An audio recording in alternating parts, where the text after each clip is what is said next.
Good evening, everyone, and welcome to Keeping the Beat, an engaging web series hosted live by TNMEA in partnership with the Country Music Association Foundation. Tune in weeknights Monday through Friday at 7 p.m. Central Time to learn from and interact with music professionals from around the globe representing every facet of the vast world of music. My name is Todd Shipley. Tonight I'm presenting a session titled Engagement, Outreach, and Communication Strategies for Arts Educators. I encourage you to interact by replying to this live video stream with questions and comments. I also have some integrated audience tools which I will explain next. A disclaimer: while this is being streamed live, it will remain on the Keeping the Beat Facebook page for future reference. So as such, your comments will remain a part of the archive.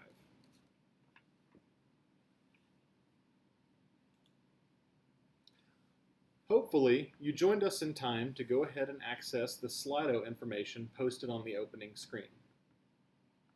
If you haven't had a chance, please take a moment to sign into the Slido interface in order to interact with tonight's presentation. You don't have to have an account. Simply open up a separate browser tab on your computer or mobile device, visit slido.com, and enter the event code #X344. During the presentation, you can ask questions right from the QA tab at any time. I'll make some stops along the way to answer these questions and also check in with our Facebook and YouTube platform chats as well. So if you have trouble accessing Slido, feel free to ask your questions on either of those platforms as well. There will also be a few questions and polls that you'll be able to directly respond to using the Slido interface. These polls and questions will become active only when I'm on the respective slide. I'd recommend interacting using Slido as it's a bit more integrated than the Facebook or YouTube live chats and will give us an opportunity for real-time feedback. Let's start with a little bit about me. Again, my name is Todd Shipley. I'm the Coordinator of Fine Arts for the Tennessee Department of Education. I joined TDOE in the summer of 2018. Prior to that, fine arts educators, students, and stakeholders spent the better part of a decade without any support at the state education agency. I serve as the direct contact for teachers, administrators, and districts regarding arts education. That is things to do with standards, licensure, evaluations, curriculum implementation and planning, and a variety of other supports.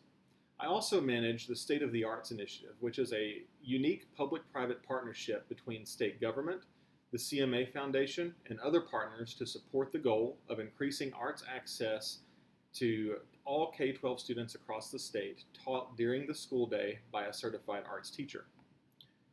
Prior to this role, I served as a middle and high school band director.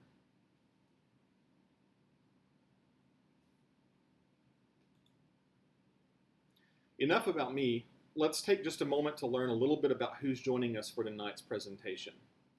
Like I mentioned earlier, please sign in by going to www.slido.com and entering the event code #X344. If you aren't already on the site, the next slide will have a QR code you can scan as well. Do note there'll be a brief pause as you go in to the question and answer session, as there's a slight lag between our live stream, so I'm going to give you plenty of time to respond. On the Slido app, you'll now be able to answer the question. Tell us a bit about who you are by sharing your job role.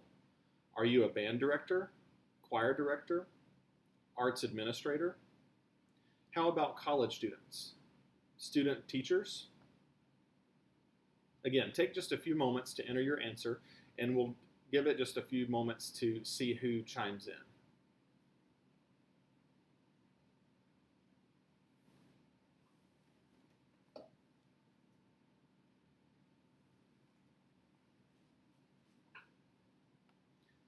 Great, so we have lots of people chiming in now. It looks like we have plenty of band directors joining in tonight. We've got some other teachers and directors and arts administrators. Also see some choir folks chiming in.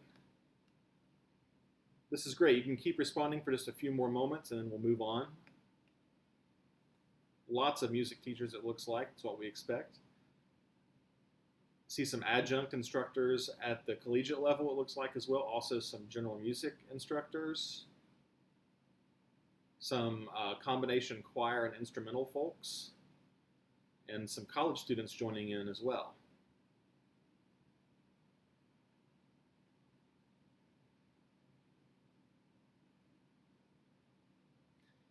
Great, so now we can see a bit about the demographics that are tuning in for tonight's presentation. I'm so glad you've chosen to spend some time learning ways to improve your craft and your arts program. I'm actually going to give us just a few moments because I still get some people chiming in telling us who they are, so I know there's quite a bit of a lag between when I see that and when you enter it. So I'm going to give us just a few more moments so we can capture a good snapshot of who's tuning in tonight.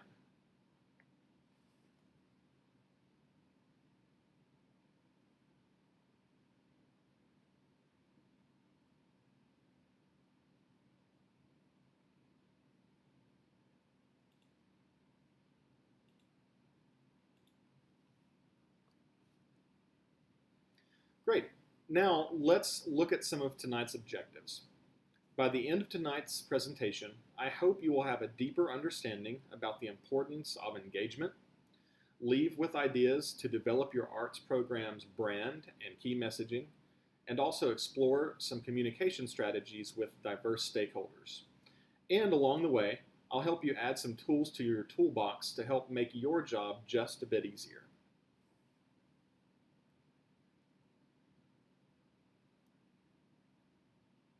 Now, you're probably thinking to yourself, why is any of this important? This doesn't sound like it has anything to do about learning how to fix intonation in my middle school ensemble or learning proper vowel shape for my vocalists.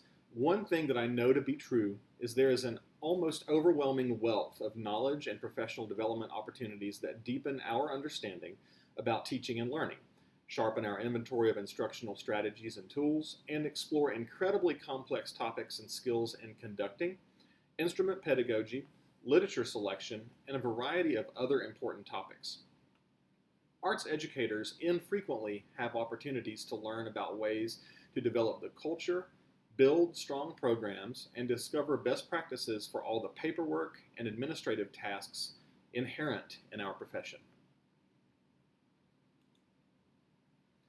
Another thing I know to be true is that music teachers and arts educators deal with aspects that other content area teachers never have to. Arts teachers, band directors, general music teachers, jazz band clinicians are all responsible for managing every aspect of a year-round multifaceted program, much like running a business. More often than not, arts educators have to manage all of this on their own. Some are blessed to have multiple teachers or assistant directors to lean on. However, the vast majority of arts educators do this work in a silo. Rarely do other teachers have to worry about recruiting, investing hours and hours in filling out mundane administrative paperwork like field trip forms, manage incredibly large budgets, and present assessments in front of a public audience. I've never once encountered a time where a math teacher had to give tests or post their scores for a Friday night crowd or an auditorium packed with parents and community members. When entering the profession, new teachers envision, and even veteran teachers wish, that our time was spent focusing on developing our young musicians, thinking about instructional strategies, how to differentiate for every student artist, etc. I have this goal in my head of thinking that we want to spend 90% of our time teaching and only 10% of our time dealing with the administrative minutia. However,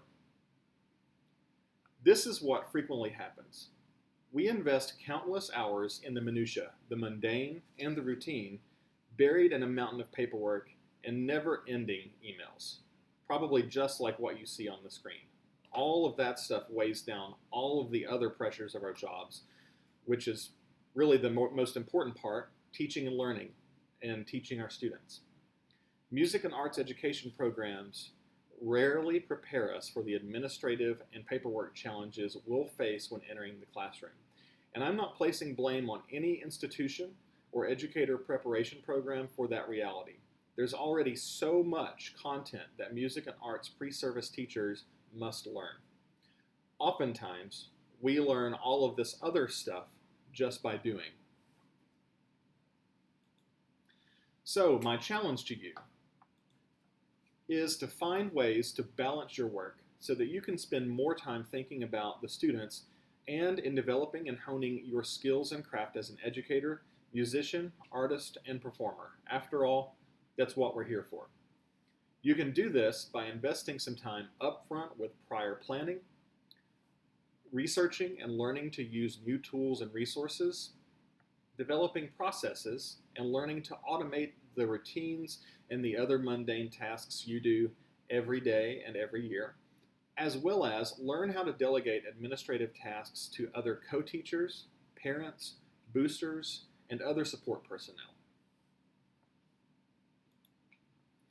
Before we get into it, I do want to take a moment to put forth a disclaimer that I am not a PR expert, I'm not a marketing professional, and I'm not the authority on this subject. When I went into the classroom, I too succumbed to all the paperwork and mundane tasks far too often. In my current role, I get to do more time observing teachers and see how programs work day to day. What I want to do is give you some hints and tips that I've uncovered along the way that may inspire you to think differently, and you may discover some things that work for you and others that don't. Your job is to borrow and steal what works for you while adapting to meet the needs of your unique situation. So first up, let's dive into the importance of engagement. Some of the most successful arts programs got there by encouraging a healthy culture of engagement within their communities. Stakeholder engagement is rooted in developing strong advocates for your program. Teachers must be continual advocates for their students and their programs. We need others to also be strong advocates for our programs in return. Arts teachers frequently complain about having to advocate for programs and always wonder why they have to continually struggle to get administrators, other teachers, the district, and others to understand the importance of our arts programs. The harsh reality is that the need for advocacy will never stop, but you can become successful in developing a culture of respect and support for your programs that makes the job a whole lot easier. And no, athletic programs are no different. They also have to advocate for their programs just in different ways. They oftentimes don't face as many challenges as we do. They may not have to worry about funding as often, but you best believe what athletic programs do is create strong, consistent, and lasting advocates for their programs. Effective engagement with your community helps build trust. Stakeholders will not be effective advocates for you and your program unless they see the value for their students and children and trust you. You can build and reinforce these relationships by focusing first and foremost on developing a positive culture. That includes a variety of different angles. From the teacher to the student, we know that trust and respect is a cornerstone to building effective relationships and to reaching every child. Also, from teacher to parent, parents need to know they can trust you to keep their kids safe, and your program provides an experience where the student can thrive. And also, from teacher to the community must see value in your program and benefit from regular interactions with your program. Next, I want to briefly discuss the importance of developing a brand and key messaging. Developing a brand helps develop value and establishes program identity. A positive side effect of branding is creating program recognition within your community. This is also important for the students that we teach. Students must have a sense of ownership and pride in our music and arts programs. Developing key messaging goes hand in hand with developing a program's brand. What is it that you want others to know about your program, and what is it that you want others to do for your program? Keep in mind that branding is so much more than a logo, but you should definitely start there. You should also have templates letterheads, social media headers, easy ways to interface with and engage your stakeholders. Use clear, easy to read fonts and stick with them. We're not going to spend a whole lot of time talking about developing brands tonight. We could spend another day talking about that, but I would encourage you to to reach out and look at other resources on how to create brands. There are so many websites and books that you can dive into to discover that further. I encourage you, though, spend some time looking at brands. You can look at everyday or household brands, but also spend some time looking at the presence of successful arts programs. Some key questions to ask is to look at the types of programs they use to engage their stakeholders.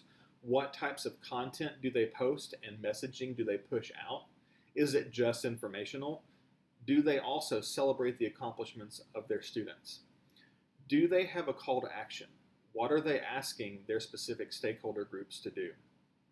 One thing that I think is really important about our messaging is that it can't always just be informational.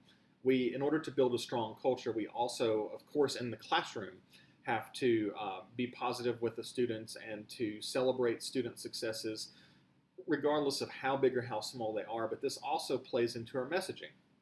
How do other groups incorporate messaging about the program, student celebrations, and advocacy into the informational and compliance messaging? Here are just a few strong brands by arts organizations, schools, and districts in Tennessee. In fact, some of the people joining in tonight might be related to some of these programs. I do want to point out, I didn't throw these in the presentation just because I thought they had a cool or flashy logo, but these are brands and organizations across the state that have a consistent impact through either social media or through other ways that they interact with their stakeholders, whether it's a family group or whether it's a statewide consistency with the Tennessee Arts Commission, or a unique brand for a district fine arts program like the Shelby County Schools Arts Matter, or a really innovative way to capture the successes of the students in Bradley County with the Arts Alive program. I would encourage you to follow any of these organizations and look at their social media, look at their website, reach out to their directors and to the people that work for those organizations, and do feel free to ask those people about their approach and how they approach engagement and what they think their brand is and how they interact with their audiences. So, I've thrown a lot at you in a very short amount of time. Let's take a quick moment for a pit stop to answer any questions. Remember, you can interact with the presentation by visiting slido.com and entering the event code #X344. So on the next slide, I'm going to give you a couple of moments to log in and to answer or ask questions if you'd like. You can scan the QR code, or again, just simply visit the website. Alternatively, you're welcome to still ask questions on the Facebook or YouTube live streams. And like I said, I want to give you just a couple of moments to enter some questions if you have them. While I'm waiting on any additional, it looks like we do have one. And just as a reminder, you can enter these Q&A questions all throughout tonight's presentation at any time, not just at the pit stops. But the first question looks like that we have is, how can I use my local music store as an advocate for my program? This is a fantastic question that we often don't think of enough. I know that I didn't when I was in the classroom. Most of our local music stores are members of a national organization called the National Association of Music Merchants, or NAM. NAM has a strong history and an interest in supporting music education across the country, and they empower their dealers and the music stores to be advocates, and they even train their music store personnel on how to advocate for local arts programs. It's really quite impressive. NAM has a lot of resources through their foundation for educators as well, but the first place to start with those local music stores is really just to start that conversation. Talk with the owner, talk with the representatives that you have there. You may have a road representative that stops by your program. Start thinking about what you want to ask them. And I think that you'll see that your local music stores really can be an asset. they can sometimes have those conversations or seek out those resources that we just sometimes aren't positioned to be able to do. Before we do move on, I do want to check in with our moderator to see if we have any questions from YouTube and Facebook. Looks like we do. Catherine asks, as a young teacher, I struggle with the courage to sometimes speak up in certain situations. What are some resources to help build up a bank of appropriate responses to administrators and school board members? Wow, this is such an incredible question. Catherine, one thing I'll share with you too, I was right there as well. And I will definitely say I encountered all of those same struggles with speaking up in certain situations. Oftentimes it seemed that I generally developed great relationships with administrators and with colleagues and whatnot, but sometimes reaching outside of the box and working with those other advocates and engagement and stakeholder groups was kind of my struggle point as well. I would just encourage you to think through, and maybe some of the tools that you'll get today will actually help you with thinking through those conversations. And I think that some of the things I have coming up for you may actually be a great tool to add to your belt to help work for that. We also have from Facebook, Carrie says, I love the idea of a call to action to our stakeholders. Clear directions, just like in the classroom. That's so true. And one thing that I think that's really important to understand is that really every interaction with our stakeholders, think about interacting with the parents of the students in your program.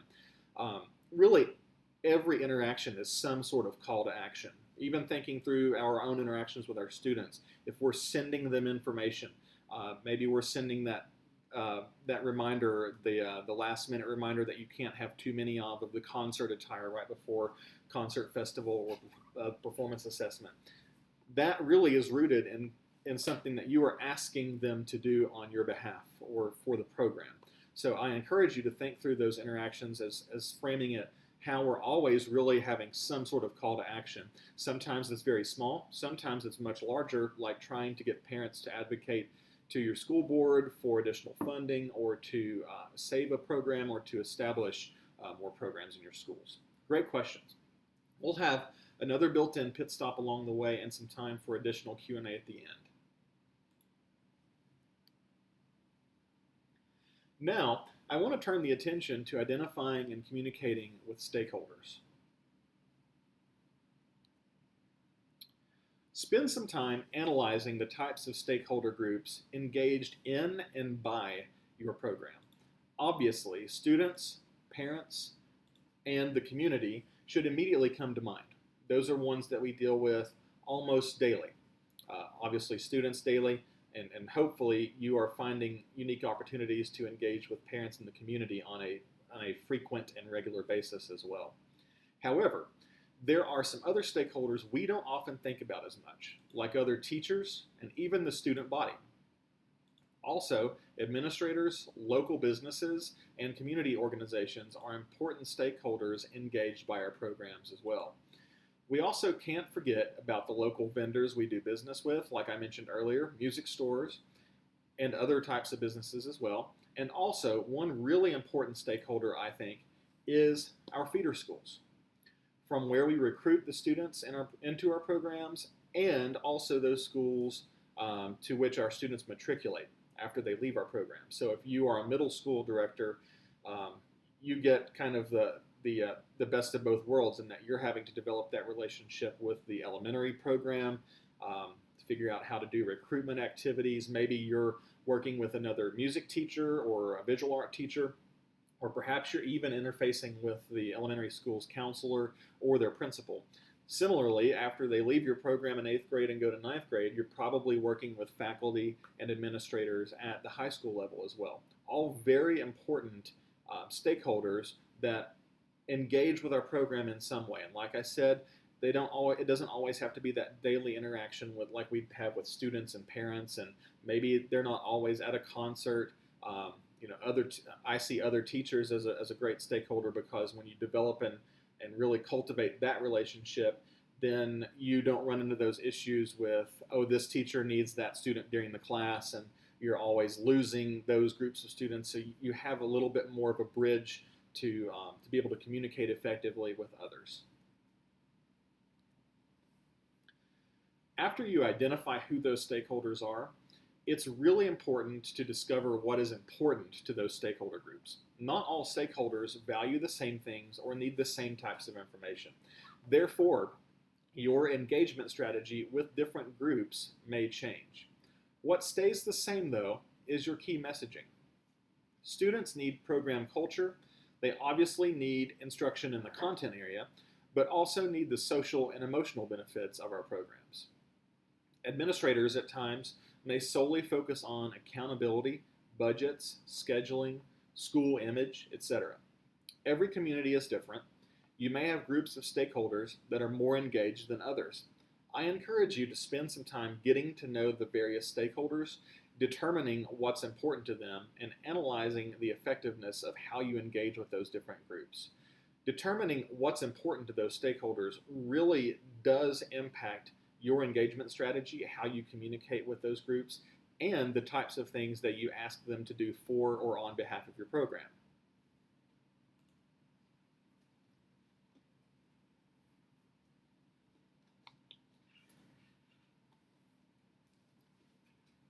Now, I want to introduce you to a kind of far-fetched concept for those of us in the music and arts education world, but I want to introduce you to something called the Pessoal analysis.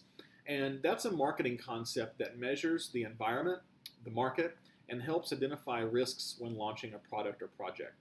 This is something that can be really useful to us in the classroom, specifically when we're looking at the different types of stakeholders that we engage with and trying to understand and mitigate perceived risks. Maybe there are some objections that you get from various stakeholders. Often, maybe you don't get enough parents to come chaperone a field trip. Perhaps you are advocating for funding and you're just not getting anywhere with a school board member.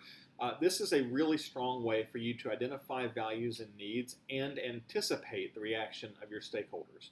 Now, Pessoal stands for political, economic, social. You can consider cultural and also emotional here as well. Technological, legal, and ecological. Think climate for that one. Now, you may be thinking, this doesn't really translate well to a lot of the things that we do, but it really does. It translates to the interactions that you have with the stakeholders. Talking with school board members, obviously that's a highly political situation, right? So when you are analyzing the risks, when you're anticipating their reactions, you're looking at it through that specific lens, and you can almost sit down and forecast what those things may be before you even have the interaction. This is where this analysis comes into play. Economic is a big one for us in the arts education world and dealing with funding, not just in making sure that we actually have a program in the schools, but that we have some sort of operating budget. Many people have to deal with fundraising. Sometimes you might be lucky to get some funding from the district and from the school and other sources, but these are all just different ways that you can help analyze the types of impacts to stakeholders, and even take this on a case-by-case basis and look at it at, say, if you are about to launch a fundraiser, your annual fruit fundraiser, or maybe you're about to put together a really big music department trip. This is something you can sit down and think about all the potential impacts, all the potential risks, and try to figure out how you can best mitigate those risks. And also, like I said, just anticipating the reaction of those stakeholders. So if you send the trip packet out and it costs way more per student to go than you ever thought it would, that's obviously going to send some flags for you, and you can anticipate some reactions from parents and various other stakeholders, where now you can start brainstorming, how am I going to mitigate those risks? How am I going to ameliorate those types of interactions that I have and those reactions from those stakeholders? Now, let's look at some specific types of common engagement strategies used by arts programs. I want you to remember, communication isn't just email and sending home letters. It's so much more. Really, the variety of different ways to engage with stakeholders is seemingly endless. Also, think about performances, fundraisers, competitions, even your Friday night football games as a way that your program engages with others in the community. You'll see on the screen a lot of really common engagement types and strategies that are frequently used, that I used when I was in the classroom. But think through all of these in a different light in how do you reach certain types of stakeholders? Do you use everything all the time?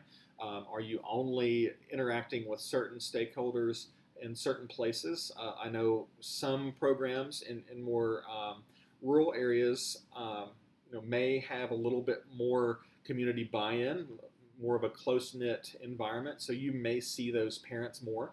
Whereas in urban areas, sometimes we don't see it as often. So you may only see some of those parents, maybe not at all, but at the concerts. That may be the only place where you get to interact with those people. And so it's really important to think about, how am I using this strategy to effectively engage that stakeholder? How am I using it as that call for action? And what are the types of things that I'm trying to ask them to do during that interaction? Things like meetings, face-to-face meetings, could be boosters. It could be a band leadership, like a leadership team if you've got a student leadership group. Could be things as like a band or choir banquet as well. Obviously, things like websites. Surveys is one that we don't often do as much, but I wish that we would, because it really provides a lot of feedback for us to have kind of a two-way communication strategy. We'll talk a little bit more about that in just a few moments as well. So I think it's also important to cover some things that engagement is not. So identifying some common pitfalls. One-way communication without any opportunity for feedback and interaction. If you're always just telling, and not ever asking and getting some feedback in return, then that's generally not going to be the most favorable strategy to engage with certain stakeholders. Engagement is also not repeated flight patterns of asking the same people the same things to check the box. This could even be asking the same people to do the same things as well. Are you asking the same parents to continually do things?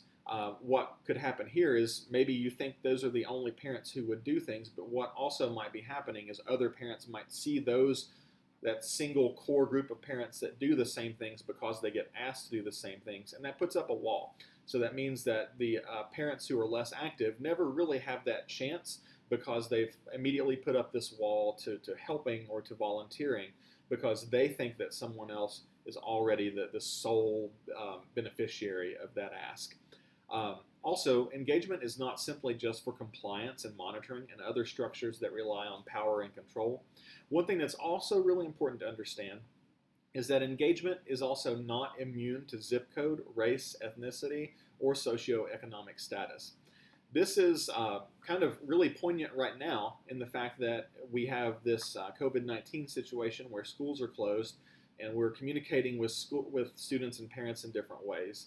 And one of the foundational things that we're thinking about right now is equity, especially in the space of technology.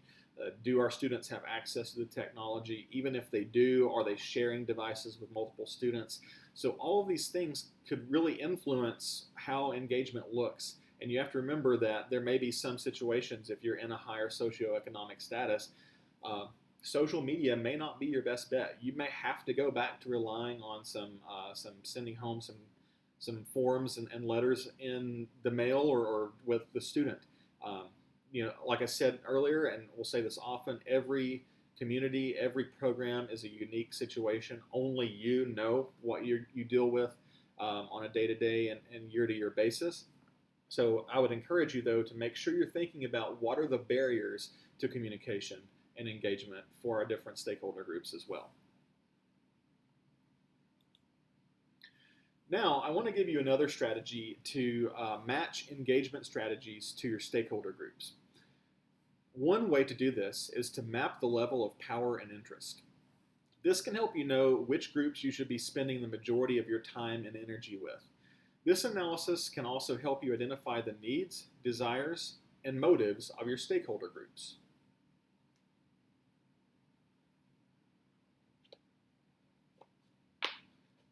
Now, we're going to plot a couple of different stakeholders on this map, and so this may become a little bit clearer to you through just simple discovery here.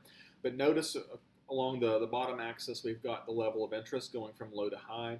On the vertical axis, we've got the level of power, so going from low to high. Consider power here to be those who can make decisions. Level of interest can also look differently too. It could be the way that we think about students being interested in the program, or just simply a value measure as well. This could easily be something about, do they value the program? So let's plot a couple of stakeholders on this map. So as you can see, students and parents both have a high degree of interest and power. We may oftentimes think that students aren't interested in our programs, or maybe they're just not as engaged as we would like. But ultimately, as a stakeholder group, they have a high level of interest in what you do with your program. You might assume principals have a high interest level in your program, and in many cases they do. However, your program is but a small portion of the amount of things on their plate that they deal with every day. Obviously, they do have a lot of power. They are the administrative gatekeepers. They are able to help with all the decisions. Other groups, like other teachers in the building, have a lower level of interest and power, whereas things like arts organizations or Rotary clubs, arts commissions may have high interest levels, but relatively low power and decision-making capabilities. Do know it's also possible for stakeholders to move into different quadrants for different types of events and projects as well. You can look at this from an overall lens or from a very micro lens through, if we're talking about maybe our marching band season, or perhaps our show choir program, or any number of other events. Now, why is mapping the level of interest and power so important? This analysis helps you identify the appropriate strategies to engage stakeholders, also the amount of time that you invest with engaging those stakeholders. For instance, I use a stakeholder engagement strategy document to guide my work with stakeholders. This type of plan has you identify the things that are most important to those stakeholder groups, perceived attitudes and risks, and the types of engagements I use for each group. In the example shown here, this could easily represent an engagement strategy for planning a music department trip. In this example, both the principal and parents have a high level of power, so it's appropriate to invite them to the table to help you plan the trip. If you have maybe a local philanthropic organization who is interested in sponsoring, they may have a high level of interest, but little overall decision-making power. Therefore, it probably isn't effective or appropriate to invite them to the table. You might provide high-level updates, equip them with key messaging to be social influencers, or a variety of other less engaged and in tasks that require less energy. This may seem like a lot of work to do this all on the front end, but don't think about having to do this for every event or project. This is something you can easily produce as an overall engagement strategy for your program. This is so helpful in determining your capacity, how you interact with the different groups, helping you streamline communications, and learning where you can most effectively delegate tasks to groups like parents, boosters, and student leaders. Here's a list of some other strategies I use to engage stakeholders. Do remember, effective strategies are designed to get stakeholders to do something for or on behalf of your program. So some of those other strategies include inviting them to the table, and that's again just to have them be a part of the decision-making process, face-to-face meetings, presentations, social influences, and what that is parents can be great social influencers. If you're wanting to help push out messaging, if you've got some key parents that you trust to help push out a message on social media, maybe it's a really important schedule change that's happening all of a sudden, that's the best way to do it. Find who those social influencers are. Also, aligning key messaging is an appropriate strategy. That's something that you want to be able to teach others what's important to your program, why it's important to your program, and what they need to do for your program.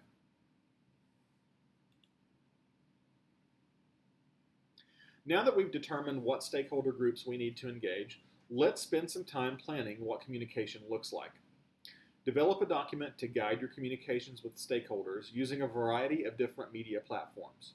You can outline target audiences and stakeholders, timelines, intended messaging, like information, promoting students, highlighting different events, celebrating students, or maybe there are those advocacy pieces that you need as well. This is a sample communications or public relations plan I use in my work. You'll see spaces to brainstorm your messaging, target audiences, places to indicate which stakeholder groups might collaborate on the messaging, which outlets to use, and the timeline and frequency of your message.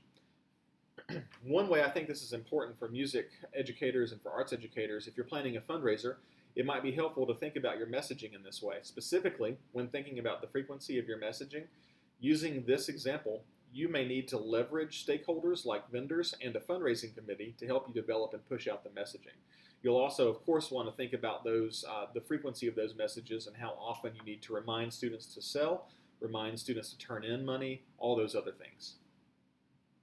Know that you can also develop this is an internal plan that you see on the screen, but I also have a couple of other boxes for this as well. I do the same thing when I'm talking about how I'm engaging on social media, which groups I'm targeting there. If we're ever in a space to use television or radio or newspapers or other types of print media, your messaging may change, your target audiences may change, and then other types of media platforms as well.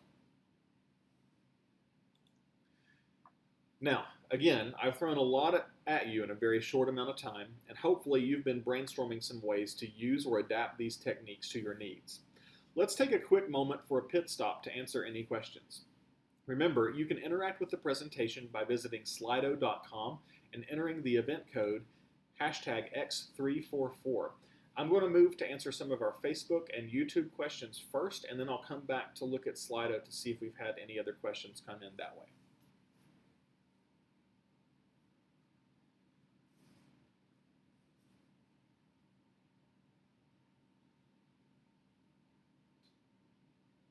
So this is a great question from Chelsea, is how do you suggest a young teacher prioritize their stakeholders during their first few years of teaching? This is so great. You'll always remember that it's really important for young teachers, for new teachers, if you're walking in, even if you're a veteran teacher walking into an established program, you don't change a lot of things right away. You should also use this same outlet or same paradigm rather when you are thinking through who you're engaging. You should always, of course, start with students and parents, and then from there working with administrators. Of course, you've probably known the administrators a lot longer. You've gone through an interview process, and then really think of it about like concentric circles. Where you're starting in the center are those that are closest to you with students, and then out from there you're expanding further. You're getting to different levels of people that can influence and have a stake in your program. So obviously, even close to you at the center of those concentric circles would be people like other teachers in the school building. Really important to develop those relationships. Then, as you establish yourself and get into building your program the way that you want to see it, you can then start involving all those other types of stakeholders like local arts organizations, local businesses. Don't immediately shoot for the moon as soon as you're going into a situation, because you need to develop, again, those relationships that are closest to you first. Those are the most important that you're going to want to address. Julie says on Facebook, I'm no perfect teacher or administrator, but I feel like development of stakeholders is where I've had the most success. It's important to establish clear protocol with those above your rank to make sure you aren't stepping on toes, but also be able to help in ways that best fit your skill set. That's incredible advice. Always respect the chain of command. There's always a protocol. And that's also why I've recommended thinking about who are your stakeholders, thinking outside of the box. There are sometimes conversations that we just can't have as teachers. Sometimes it's really difficult for us, and maybe not appropriate for us in certain situations, to usurp the principal and go to the superintendent. We should never do that. Or the same thing can be said with going straight to the school board. However, parents can do that. There are people in the community. The music stores are the ones that can do that too. They're taxpayers. They have access to those people. So that's very important. I also think looking at it in the other way, this is a great chance to mention too, if you're using surrogates, your boosters, maybe you have a parent committee or a PTO, you definitely want to be mindful of what kind of power you're giving them and making sure that you're the one that's always the gatekeeper for your program. If you are pushing messaging out, you don't want parents running rogue and producing their own messaging that's not aligned to yours. So you always want to be the one that's going to be controlling the information coming out of your program. Some great questions. Catherine asks on Facebook, part of my job includes beginning band. When recruiting new students, what is the best way to ease them into whatever your level of engagement may be? This is a great question too, because I started as a beginning band director, and actually in some capacity was a beginning band director when I was in high school as well. And I think it goes back to that we really have to ease students into our programs. We obviously can't just throw them into the machine and let them go unless we've got the supports established in place already. I'll use a great example, and I'll name drop here as well. The Oliver Middle School Band program in Nashville has a long history of having an incredible support organization and relationship with their local community, with the school, and with the community at large in Nashville. And I think one of the things that they do so well is they've trained their stakeholders to be advocates for the program, but it also has helped build up this culture where the student can thrive as they come into the program. They start early by training about the culture, and that's what we'll really go back to, and I mentioned that on an earlier slide. Really, all of this is deeply rooted and foundational to establishing a fantastic and positive culture in your program. We can't really do much more without a really positive culture for the students. That's who we're there to serve, and so that's what that relationship, that culture is the most important aspect to focus on first.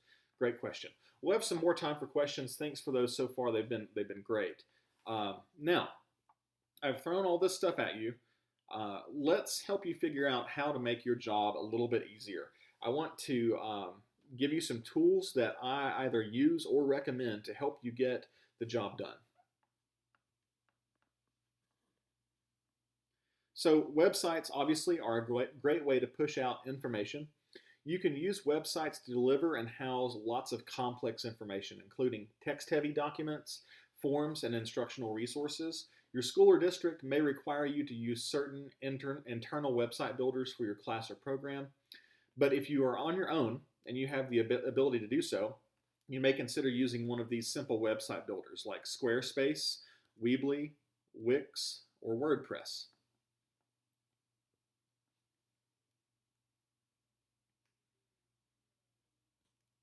Now, let's talk a moment about social media. Social media has become really the primary way many programs connect with their stakeholders, especially when delivering information. Stick to the big three: Instagram, Twitter, and Facebook. Avoid Snapchat, TikTok, whatever else is out there, whatever is developed and released tomorrow.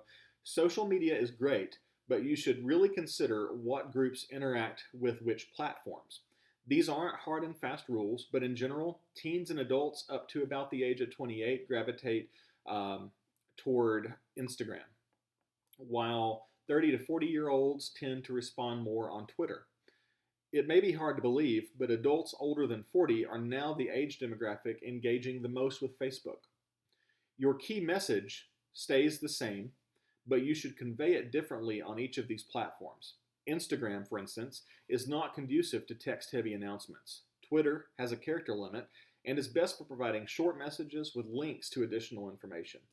Facebook has significant capabilities in terms of messaging, images, groups, and events, but consider the target audience. If you want your kids to get the info, Facebook may not be the best platform. You may also use a combination of all three. Newsletters are also a popular way to get information to stakeholders. Just like everything else, consider your audience and the messaging that's important to them. Newsletters are best for presenting a lot of information, but you should be mindful of the length. Favor short blurbs over novels, links to additional information, or forms where needed. Be mindful of presenting too much information. A couple that I want to introduce you to, just because I have the experience using them, are programs called MailChimp and S'more. I have used both of these programs and really recommend them just because of their ease of use. And MailChimp seems to have some really great ability to capture some information about how audiences are engaging with your material. Gives you some real-time information on how many people have actually opened the email, what response rates might be, how if they've clicked on the links and such and so forth. So one thing that I think is also really mindful for you, as I mentioned earlier, be careful of presenting too much information, but also be careful of where you put the information in the newsletter. The most important information should always go near the top. Bury the fluff and less important updates further down the page. Now I want to talk a little bit about content creation. You can create content with a variety of different platforms and apps, many of them for free. One of my favorites that I use regularly is an app or platform called Canva. You can create customizable designs using stock templates and graphics using the free version. You might consider using something like Canva to create images with key information for quick consumption on platforms like Twitter, Instagram, and you can also create attractive concert flyers and other types of documents as well. Here are some examples that I've produced from Canva. On the left-hand side, you'll see a flyer that I produced for a upcoming conference for the State Education Agency Directors of Arts Education for the Arts and SEL Conference. I'm on the marketing team for that conference, and so that was one of my responsibilities. You'll also see an infographic in the middle, and this just kind of is something that's attached to my state-of-the-arts work with the state. And then on the right-hand side of your screen, you'll see an example of a concert program. Some other examples that you'll see here are a social media header that I use on, or have used in the past on Twitter, a Instagram teacher appreciation post, and an Arts and Education Month graphic for Twitter. Notice in that Arts and Education Month graphic how I'm encouraging the audience to interact. At the very bottom, I've included a way for them to share stories by using those hashtags. So if someone's using those on Twitter, I can instantly just do a search and pull up anybody who's tagged that. And so that's one way that you can get some two-way communication going in an engagement strategy with your stakeholders. Now, one other app I want to give you for productivity and planning purposes is something called Airtable. It's a very powerful tool that I use to plan tasks and to-dos, as well as track engagement and communication. Airtable is a fully customizable database creation program.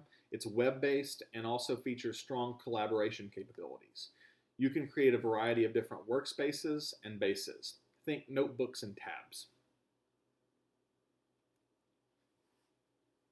Here's a few examples of how I use Airtable. So this is an engagement strategy and communication planning tool that I developed with my colleagues for the SEL conference I mentioned with the Canva examples.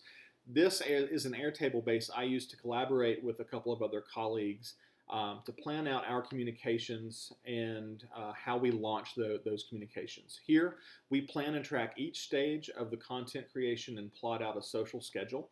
We even have customized this base to track things like character counts to make sure we can post it on Twitter and act as a repository for all the different graphics and photos we'll use during the campaign. I also use this as a task manager, and this is for an arts grant that I manage for the state. This is a look inside what one of our grantees might see. So they have a grantee project manager at the local level. They are listed as a collaborator and can view, update the records, and mark completion for tasks related to the grant as well.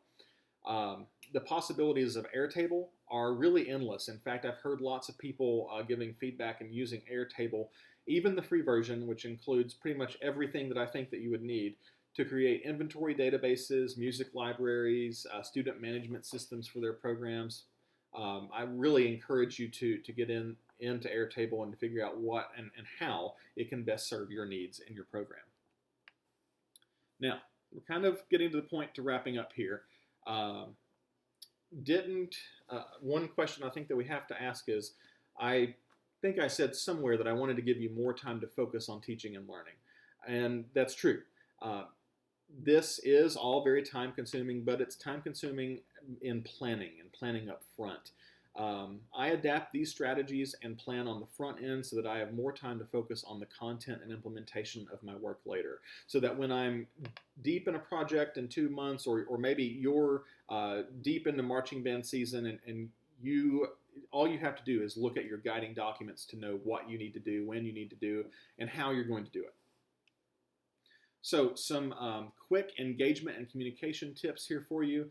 I would encourage you take screenshots of this if you'd like, just because I won't have time to stay here a lot, but I will make certain that this presentation is also posted so you can go back and see these.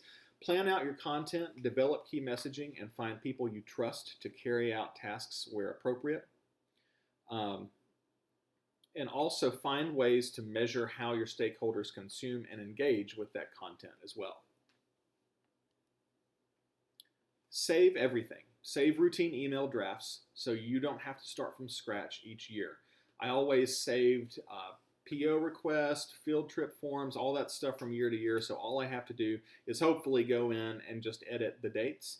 Same thing for email drafts. If I'm sending out a big email about, hey, register for the upcoming solo and ensemble performance assessment, I've got an email saved that I can just copy it into my program, change the dates, change all the necessary information, and go from there.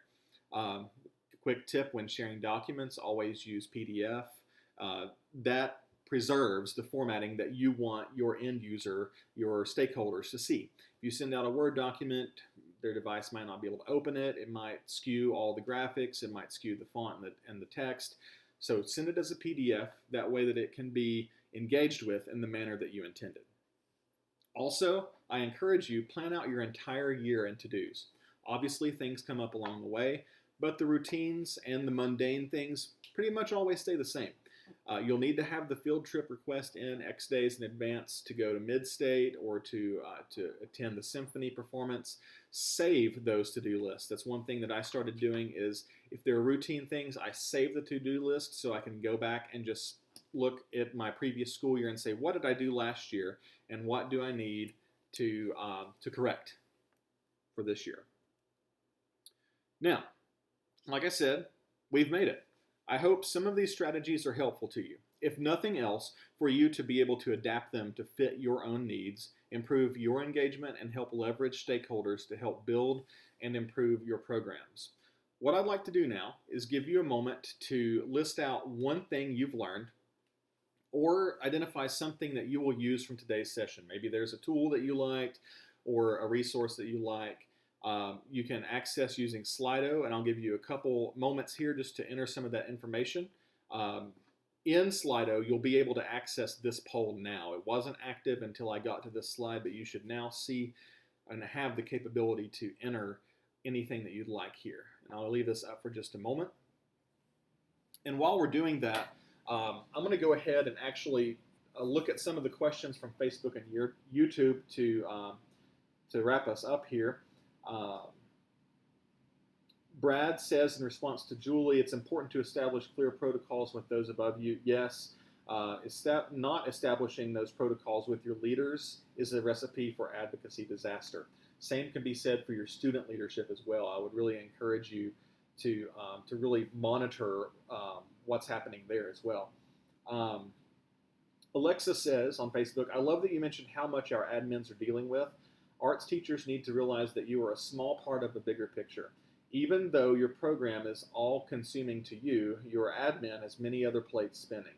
Think about what's going on in your school and how your program fits into that puzzle. Yes, it's all about interacting with those groups like their stakeholders. Those are all risks, I think, and that we have to look at ways to mitigate those risks just simply because there's so much always going on in every school. Ron Trell on Facebook says in regards to social media channels, so true, consider your audience. And I see Ron Trell using his band's Twitter to engage with his students and parents frequently. He has some great content out there. Chelsea says, I love Canva. I use it for marketing materials in the UT Martin Department of Music. And John says on Facebook, save everything. Yes, that's exactly right. Now we've got some people, hopefully you've been able to read on screen what some of the people have learned and what is something that you'll use from today's lesson. Now you hear my dog is obviously done with the presentation too. But I would like to really thank you for tuning in tonight. I have a short thing to mention for the program. To close, I'd like to encourage you to continue tuning in weeknights, Monday through Thursday at 7 p.m. Central Time to watch Keeping the Beat live, and remember to tell your friends about our program. Presenters who wish to apply to host an episode may submit an application by visiting tmea.org. Thanks so much for watching. What I'd like to do next is I'm also going to put up my contact information for just a few moments if Alexis will leave the live stream going. And like I said, I'm happy to answer any questions you may have. I'll make the slideshow available for you if you need some more information. And also feel free to reach out if you just need a thought partner. I'm happy, if anything, to be able to serve as just another set of eyes to give you a perspective that you may not be thinking about. Because when we're so engrossed in our work and our programs, we get tunnel vision a lot of the times, and we aren't able to really see the full picture or see how maybe our messaging or our programs are being perceived on the outside to other stakeholders. And so I'm happy to be a thought partner for you if you'd like. But it's been wonderful sharing tonight with you. I hope that you found something that will be valuable and useful to you in developing your program and in doing the most important work that you do every day in classrooms across the state and across the nation, teaching our young children the great power of music, dance, theater, visual art, and media arts. Thanks so much for tuning in.